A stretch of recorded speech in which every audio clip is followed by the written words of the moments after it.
তোমরা হামেশাই বলো না যে ফ্রেজাল ভার্ব কত কঠিন, ফ্রেজাল ভার্ব কত কঠিন, ইংলিশ করতে গেলে ফ্রেজাল ভার্ব দরকার, কিন্তু আমরা কিছুতেই পারি না। কত ইজি ভাবে ফ্রেজাল ভার্ব বোঝা যায় আমার এই ভিডিওটা দেখলে তোমরা বুঝতে পারবে। দেখো আজকে এই জিনিসটাকে দিয়ে আমি তোমাদেরকে কয়েকটা ফ্রেজাল ভার্বের এক্সাম্পল দিচ্ছি। এটা ঢাকনাটা আছে, টেক মানে কি কোনো কিছু নেওয়া, আমরা ক্যাচ ধরার কথা বলি না, টেক দ্য ক্যাচ।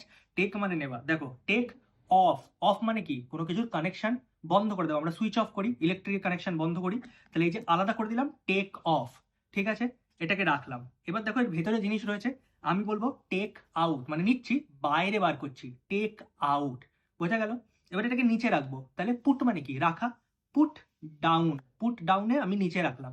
ঠিক আছে, এবার এটাকে আমি আবার ওপরে তুলবো, তাহলে আমি কি বলবো, পিক আপ, পিক আপ মানে ওপরে তোলা। হলো?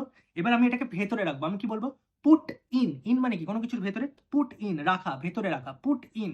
এবার আমি ঢাকনাটাকে এর ওপরে লাগাবো, তাহলে কি বলবো, এটা তো ওপরে যাবে, পুট, পুট মানে রাখা, কোথায়, ওপরে, পুট অন মানে এটার ওপরে রাখলাম। এবার এটাকে আমি সরিয়ে সাইডে রাখবো, তাহলে কি বলবো, পুট রাখা, কিন্তু সাইডে রাখার ইংলিশ কি, অ্যাওয়ে, তাহলে এটা কি হবে, পুট অ্যাওয়ে।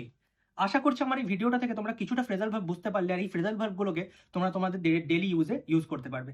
আমার এই ভিডিও যদি ভালো লাগে অবশ্যই আমার চ্যানেলটাকে সাবস্ক্রাইব করো, ভিডিওগুলোকে লাইক করো, বন্ধুর সাথে শেয়ার করো। দেখা হবে পরের একটি ভিডিওতে।